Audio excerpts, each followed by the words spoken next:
चंद्रयान-3 की सफलता को लेकर भारत में अब एक्साइटमेंट बढ़ता जा रहा है। हर कोई चंद्रयान-3 की सफलता की प्रार्थना कर रहा है। भारत का मून मिशन यानी चंद्रयान-3 का लैंडर 23 अगस्त यानी कल अपने तय समय पर शाम 6:04 ही चंद्रमा पर लैंड करेगा। इसरो ने इस मिशन की जानकारी देते हुए कहा है कि सभी सिस्टम्स को समय समय पर चेक किया जा रहा है। ये सभी सही तरह से काम कर रहे हैं। इसके साथ ही इसरो ने चांद की नई तस्वीरें भी शेयर की है जो चंद्रयान-3 ने क्लिक की है। चंद्रयान ने 70 किलोमीटर की दूरी से लैंडर पोजीशन डिटेक्शन कैमरा की मदद से ये तस्वीरें खींची है। चंद्रयान-3 फिलहाल चांद पर लैंडिंग के लिए सटीक जगह खोज रहा है। इसे 25 किलोमीटर की ऊंचाई से लैंड किया जाएगा। मिशन की सफलता के लिए देश में जगह जगह पर हवन कराए जा रहे हैं। चंद्रयान-3 के लैंडर की सॉफ्ट लैंडिंग में 15 से 17 मिनट लगेंगे। इस ड्यूरेशन को 17 मिनट्स ऑफ टेरर यानी खौफ के 17 मिनट कहा जा रहा है। अगर चंद्रयान-3 मिशन सफल होता है तो भारत का चंद्रमा के साउथ पोल पर उतरने वाला पहला देश बन जाएगा। लैंडर मॉड्यूल की स्थिति और चंद्रमा पर स्थितियों के आधार पर यह तय किया जाएगा कि उस समय इसे उतारना उचित होगा या नहीं। अगर कोई भी फैक्टर तय पैमाने पर नहीं रहा तो लैंडिंग 27 अगस्त को कराई जाएगी। चंद्रयान का दूसरा और फाइनल डीबूस्टिंग ऑपरेशन रविवार रात 1:50 पर पूरा हुआ था। इसके बाद लैंडर की चंद्रमा से न्यूनतम दूरी 25 किलोमीटर और अधिकतम दूरी 134 किलोमीटर रह गई है। गुजरात के कच्छ से एक बड़ी खबर सामने आई है, जहां अमूल ब्रांड के दूध और दही खाने के बाद कई लोगों के बीमार पड़ जाने की घटना से सनसनी मच गई। गुजरात के कच्छ में अमूल के छाछ, दूध और दही खाने के बाद कई गांव और शहरों में फूड पॉइजनिंग का लोगों को असर हुआ है। भूज और मुंद्रा में अमूल के प्रोडक्ट्स खाने के बाद कई लोग फूड पॉइजनिंग और डायरिया जैसी बीमारी के शिकार बने हैं।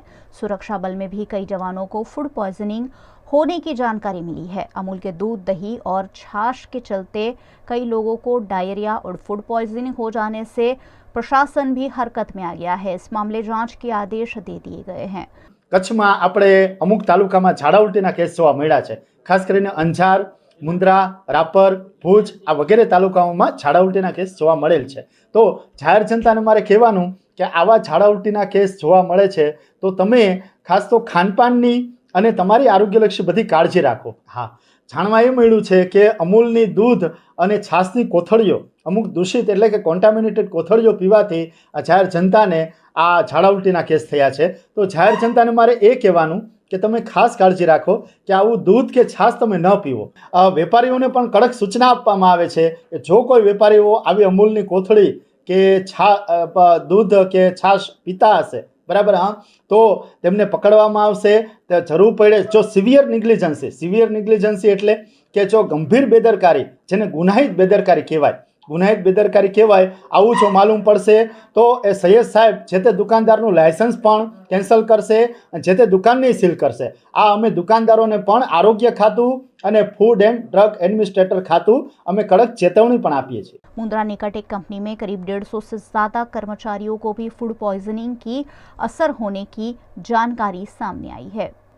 इस मामले अमूल के प्रबंधन से संपर्क साधने की कोशिश की गई, लेकिन अमूल की ओर से इस मामले आधिकारिक कोई जवाब नहीं मिला है। ऐसे में अमूल के प्रोडक्ट चेक करने के बाद ही इस्तेमाल करने की नसीहत प्रशासन द्वारा दी गई है। माधापर नजीक जे आपणुं ट्रेनिंग सेंटर है त्यां लगभग 30 लोकोने गई काले फूड पॉइजनिंगनी असर हती। ए सिवाय बीजा लगभग 25 लोकोने फूड पॉइजनिंगनी फरियाद आवी हती। ए बधाने प्राथमिक सारवार आपवामां आवी छे। कोईने कोई मेजर इश्यू नहीं। जनरली एवं जाणवा मळ्युं छे के आ बधी जग्याए अमूलनुं दूध के छाश के प्रोडक्ट ए लोको यूज करता था, बधामां आ कॉमन जोवा मळ्युं छे, एटले एना लीधे होई शके एवुं बनी मानवाने कारण छे। आगळ प्राथमिक रीते तो फूड पॉइजनिंग थयेला लोकोने सारवार आपवा माटेनी प्रक्रिया अमे करी हती, ए थई गयेली छे। ए सिवाय फूड एंड ड्रग विभागे बाकीनी आ बधी जग्याए सेम्पल लीधा छे, एटले एना जे कांई रिपोर्ट आवशे ए मुजब आगळनी कार्य। गुजरात के वडोदरा शहर के फतेहगंज इलाके में अशांत धारा लागू करने की मांग नागरिकों द्वारा की जा रही है। इस मामले नागरिकों की राय लेने की प्रक्रिया शुरू कर दी गई है। बड़ोदरा शहर के फतेहगंज विस्तार की जनसांख्यिकी जिस तरह से तेजी से बदल रही है, उसको लेकर स्थानिक हिंदुओं में भारी रोष और डर का माहौल देखा जा रहा है। पिछले 10 वर्षों में इस इलाके में अशांत धारा लागू करने के लिए कई बार स्थानिकों द्वारा गुहार लगाई गई। इस समस्या से दंडक बालकृष्ण शुक्ल का ध्यान आकर्षण करवाया गया, जिसके चलते फतेहगंज ब्रिज के नीचे कॉर्पोरेशन के बोर्ड ऑफिस के पास फतेहगंज चौकड़ी पर स्थानिकों का अभिप्राय लेने की प्रक्रिया शुरू की गई, जिसका समय 6 से 8 बजे का रखा गया। लेकिन 5:45 पर ही लोग स्थल पर पहुंच गए और 8 बजे तक 500 से अधिक लोगों द्वारा अभिप्राय दिए जा चुके थे। કહેવામાં તો હું એવું જ કહીશ કે જે અમે લોકોએ આવેદનપત્ર અત્યાર સુધી આપેલા છે, સરકાર સુધી પહોંચતા કર્યા છે અમે લોકોએ, રોકડિયા સાહેબને અને બાળુભાઈ શુક્લાએ પણ આની અંદર ઇન્ટરેસ્ટ દાખવ્યો છે। તો હવે આનું પરિણામ અત્યારે અમારા જે અભિપ્રાય લે છે, પણ આ અભિપ્રાયનું અમને પોઝિટિવ રિઝલ્ટ મળે એવું અમે ઈચ્છીએ છીએ, કારણ કે આ જે પ્રશ્ન છે એમાંથી અમે લોકો તો લાઈવ પસાર થઈ ગયા છે। અમારી સોસાયટીમાં જ આ પ્રશ્ન જે સળગતો પ્રશ્ન કહી શકાય એવો સળગતો પ્રશ્ન હતો, અને એ સળગતા પ્રશ્નમાં 4 મહિના સુધી અમે લોકો એ આગમાં જલ્યા છીએ। એટલે અમે એવું ઈચ્છીએ છીએ કે ભાઈ આ જે તકલીફ અમને પડી છે એ બીજી સોસાયટીવાળાને ના પડે, કે આપણા બીજા હિન્દુ ભાઈ બહેનોને આ તકલીફ ના પડે, એટલા માટે સરકાર વહેલી તકે જો આનું નિરાકરણ લાવે તો બહુ જ ખૂબ જ સારું છે, અને અત્યારે એના માટે જ અત્યારે અમે અહીંયા ઉપસ્થિત થયા છીએ। હું આ સોસાયટીમાં, હું ફતેહગંજમાં 20 વર્ષથી રહું છું, બરાબર। 20 વર્ષમાં મને એવું લાગે છે કે અત્યારે છેલ્લા 5-7 વર્ષમાં બહુ જ વધી ગયું છે। હવે આની અંદર એવું થઈ ગયું છે કે એક જણ આવે તો બીજા 4 જણને ખેંચવાનો પ્રયત્ન એ લોકો 100% કરી રહ્યા છે, અને જો આવું કરશે તો આપણા હિન્દુઓની વસ્તી, આપણા હિન્દુએ મકાન ખાલી કરીને જવાનો, અહીંથી નીકળીને બહાર જવાનો વારો આવશે। હવે દરેક વ્યક્તિ એવી નથી હોતી કે ભાઈ આ મકાન છોડીને આ મકાનના, અને જો એ લોકોની કોમ્યુનિટી આવી ગઈ તો આપણને પૂરતા પૈસા પણ નહીં મળે। હવે એ પૈસા નહીં મળે તો સામાન્ય માણસ બહાર જઈને એટલું મોંઘી કિંમતનું મકાન લઈ શકવાનો નથી। એટલે આપણા માટે ઘણા બધા પ્રશ્નો છે। એ સિવાય બીજું એવું છે કે એ લોકોના છોકરાઓ બધા ગમે તે રીતે અપશબ્દ બોલતા હોય છે, સોસાયટીની છોકરીઓને કે બહેનોને ઘરની બહાર નીકળવાનું પણ મુશ્કેલ થઈ જતું હોય છે। છેલ્લા 15 વર્ષથી આખી ડેમોગ્રાફી ચેન્જ થઈ ગઈ છે, અને એની પાછળનું રીઝન એવું છે કે ફતેહગંજને એ લોકોએ ડિવાઈડ કરી દીધું 1, 2 અને 3 વોર્ડમાં, કોર્પોરેશનની ભાષામાં વાત કરું તો એના લીધે થયું એવું છે કે ફતેહગંજમાં કોઈ લીડર જ નથી અત્યારે, અને એનો બેનિફિટ ખબર નહીં જૂના પોલિટિશિયને એમાં ઇન્ટરેસ્ટ લઈને કામ કર્યું હોય, જૂના એમએલએ એમાં ધ્યાન નથી આપ્યું, જે બી રીઝન હોય, ટાઉન પ્લાનિંગવાળાએ એમાં મિલીભગત હોય, તો એ લોકોની તપાસ થવી જોઈએ, આરટીઆઈ થવી જોઈએ। અને કેમ આટલી બધી વસ્તી રાતોરાત એક જ કોમની વસ્તી વધતી ગઈ, આખા નાખા ટાવરો ઊભા થતા ગયા, અને તપાસ કરવી જોઈએ, આરટીआई करवी જોઈએ। ब्रिक्स समिट के लिए साउथ अफ्रीका पहुंचे देश के प्रधानमंत्री नरेंद्र मोदी चीन के राष्ट्रपति जिनपिंग से मुलाकात कर सकते हैं। भारत के प्रधानमंत्री नरेंद्र मोदी आज यानी कि मंगलवार को 15वें ब्रिक्स समिट में शामिल होने के लिए साउथ अफ्रीका पहुंच गए हैं। यहां उन्हें रेड कारपेट वेलकम दिया गया। उन्हें रिसीव करने के लिए खुद साउथ अफ्रीका के राष्ट्रपति सिरिल रामाफोसा जोहानिसबर्ग के वाटरक्लूफ एयरबेस पर पहुंचे। पीएम मोदी 24 अगस्त तक दक्षिण अफ्रीका के जोहानिसबर्ग शहर में रहेंगे। इस दौरान वो कुछ सदस्य देशों के साथ द्विपक्षीय बातचीत भी करेंगे। पीएम मोदी के साथ एक बिजनेस डेलीगेशन भी वहां पहुंचा है। विदेश मंत्रालय ने 21 अगस्त को ये जानकारी दी है। इससे पहले पीएम मोदी जुलाई 2018 में साउथ अफ्रीका गए थे। चीन के राष्ट्रपति शी जिनपिंग भी ब्रिक्स समिट में शामिल होने के लिए जोहानिसबर्ग पहुंच चुके हैं। ऐसे में पीएम मोदी की उनसे मुलाकात संभव है। दरअसल ब्रिक्स समूह में भारत के अलावा चीन, रूस, दक्षिण अफ्रीका और ब्राजील भी शामिल है। पीएम मोदी इसके बाद 25 अगस्त को ग्रीस के दौरे पर जाएंगे।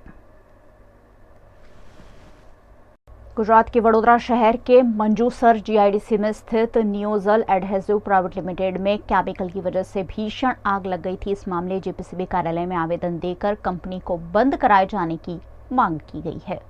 गुजरात के वडोदरा जिला के सावली के मंजूसर जीआईडीसी में नियोजल एडहेसिव प्राइवेट लिमिटेड कंपनी कार्यरत है, जहां 2 दिन पहले केमिकल के चलते भीषण आग लग गई थी। इस मामले वडोदरा कांग्रेस द्वारा जीपीसीबी कार्यालय में आवेदन देकर मामले की ठोस जांच की मांग की गई है। वडोदरा शहर यूथ कांग्रेस अध्यक्ष कुलदीप सिंह वाघेला की अगुवाई में यूथ कांग्रेस के कार्यकर्ताओं द्वारा इस मामले जीपीसीबी कार्यालय पर विरोध प्रदर्शन करते हुए आवेदन देकर इस मामले की ठोस जांच की मांग करते हुए कंपनी को दी गई परमिशन पर सवाल उठाए हैं। हम लोगों ने वहाँ पे मुलाकात की तो हमें पता चला कि वहाँ पे ज्वलनशील पदार्थों का बहुत मात्रा में जत्था था, जो उसमें आग लगने से ये घटना बनी है। तो हमने वहाँ तपास किया तो मंजूसर जीआईडीसी में केमिकल जोन की परमिशन नहीं है। वहाँ पे कोई भी ऐसी ज़्यादातर इंडस्ट्री नहीं है, सब मैन्युफैक्चरिंग इंजीनियरिंग कंपनियाँ हैं। तो उसके अंदर ऐसे कैसे परमिशन दे दी जीपीसीबी ने या जीआईडीसी ने, तो वो भी शंका के घेरे में, कोई भी फायर सेफ्टी के साधन नहीं थे।